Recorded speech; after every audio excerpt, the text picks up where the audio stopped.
नमस्कार, मैं हूं दिबांग। दुनिया भर में उम्मीद की लहर तब दौड़ गई जब अमेरिका की फार्मा कंपनी फाइजर और जर्मनी की बायोएनटेक ने कोविड-19 के खिलाफ अपनी वैक्सीन को 90% कारगर बताया।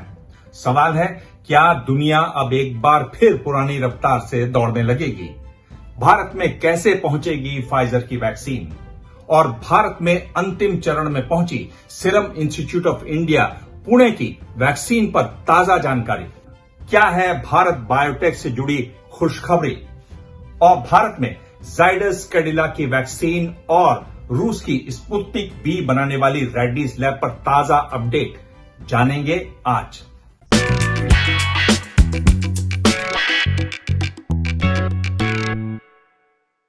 एक प्रेस रिलीज जारी कर फाइजर ने वैक्सीन बनाने में सफलता का दावा किया। फाइजर की वैक्सीन एकदम नई तकनीक mRNA से बन रही है। इस तकनीक से बनने वाली ये दुनिया की पहली वैक्सीन होगी।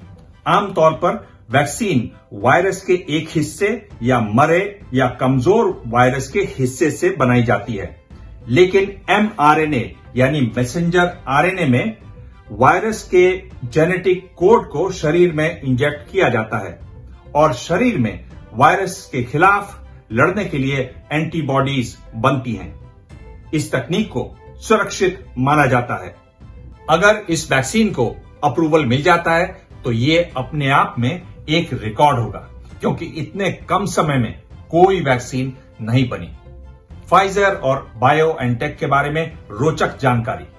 बड़ी फार्मा कंपनी फाइजर के चेयरमैन और सीईओ ग्रीस से हैं, जबकि जर्मनी की छोटी सी दवा कंपनी बायोएनटेक है एक टर्किश कपल की। पति पत्नी दोनों डॉक्टर हैं। अब वो अरबपति बन गए हैं, लेकिन अब तक उनके पास कार तक नहीं थी। अब एक बड़ा और जरूरी सवाल, क्या फाइजर की वैक्सीन भारत में मिल पाएगी? अमेरिका, यूके, जापान और ईयू के देशों ने इस वैक्सीन की करोड़ों डोज बुक करा रखी हैं। भारत सरकार और कंपनी के बीच पहले फेज के ट्रायल के बाद बातचीत हुई, लेकिन आगे बात नहीं चली। अब फाइजर को भारत में या तो खुद या फिर पार्टनर के सहारे वैक्सीन बनानी होगी। इसके लिए इंडियन ड्रग रेगुलेटर से अनुमति के बाद ह्यूमन ट्रायल करने होंगे और तब उसे अप्रूवल मिलेगा। एक और महत्वपूर्ण सवाल, फाइजर की वैक्सीन के साथ सबसे महत्वपूर्ण चुनौती क्या होगी? कुछ हफ्ते पहले मैंने एक वीडियो बनाया था, उसमें मैंने बताया था कि फाइजर की वैक्सीन को रखने के लिए अल्ट्रा लो टेम्परेचर की जरूरत होगी, यानी इसको -70 डिग्री सेंटीग्रेड पर ही रखा जा सकेगा। आपको बता दूं, आमतौर पर फ्रिज का तापमान होता है 4 डिग्री। भारत में इसकी व्यवस्था करने में बहुत मुश्किल आएगी। साथ ही जानकार ये भी मानते हैं कि फाइजर को ट्रायल की पूरी जानकारी सभी आंकड़ों के साथ साइंटिफिक जर्नल में छापनी चाहिए। फाइजर पर सवाल उठते रहे और वैक्सीन के मामले में विश्वसनीयता बहुत जरूरी है। और अब भारत में बन रही वैक्सीन पर ताजा जानकारियां, जिसमें एक खुशखबरी भी शामिल है। सबसे पहले बात भारत में वैक्सीन की दौड़ में सबसे आगे चल रही SII पुणे की एस्ट्राजेनेका और ऑक्सफोर्ड यूनिवर्सिटी की वैक्सीन कोविशील्ड की। भारत में 1600 लोगों पर इसका तीसरे और अंतिम फेज का ट्रायल चल रहा है और इसकी पहली डोज सभी को दी जा चुकी है। 1000 लोगों को इसकी दूसरी और अंतिम डोज भी दे दी गई है। SII दिसंबर में नोवावैक्स का तीसरे फेज का ट्रायल भी शुरू करेगा। अहमदाबाद की जाइडस कैडिला ने 1000 लोगों पर फेज 1 और फेज 2 का ट्रायल पूरा कर लिया है। दिसंबर में इसके तीसरे और अंतिम फेज के ट्रायल शुरू होने की उम्मीद है।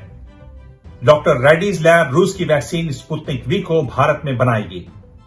जानकारी है कि कुछ सप्ताह में भारत में इसका फेज 2 का ट्रायल शुरू हो जाएगा। इसमें 100 लोग हिस्सा लेंगे, जबकि फेज 3 के ट्रायल में 1000 लोगों के हिस्सा लेने की उम्मीद है। और अब एक बड़ी खुशखबरी भारत बायोटेक और आईसीएमआर की कोवैक्सीन के बारे में। आज से इसका तीसरे और अंतिम फेज का ट्रायल शुरू हो गया। इसमें 22 जगहों पर 26,000 वॉलंटियर्स हिस्सा लेंगे। ये कोविड-19 वैक्सीन का भारत में सबसे बड़ा ट्रायल होगा। Drugs controller general of India ने इसकी अनुमति दी है। इसमें 2 डोज दी जाएंगी। पहली डोज दिए जाने के 28 दिन बाद दूसरी डोज दी जाएगी। बताया जा रहा है कि फेज 1 और फेज 2 में 1000 लोगों पर इसका ट्रायल कुल मिलाकर सुरक्षित और कारगर साबित हुआ। दुनिया भर में बन रही वैक्सीन पर मेरी नजर लगातार बनी हुई है। आप भी इस बारे में कुछ कहना चाहें तो मैसेज बॉक्स में कमेंट जरूर छोड़ें। भाषा में संयम रखें। मैं आपके कमेंट्स पढ़ता हूं, उनके जवाब भी देता हूं, वो भी देखिएगा। और आप चाहें तो मुझे ट्वीट कर सकते हैं। ट्विटर पर मैं ज्यादा होता हूं। मेरा हैंडल है @दिबांग DIBANG। धन्यवाद। एबीपी न्यूज आपको रखे आगे।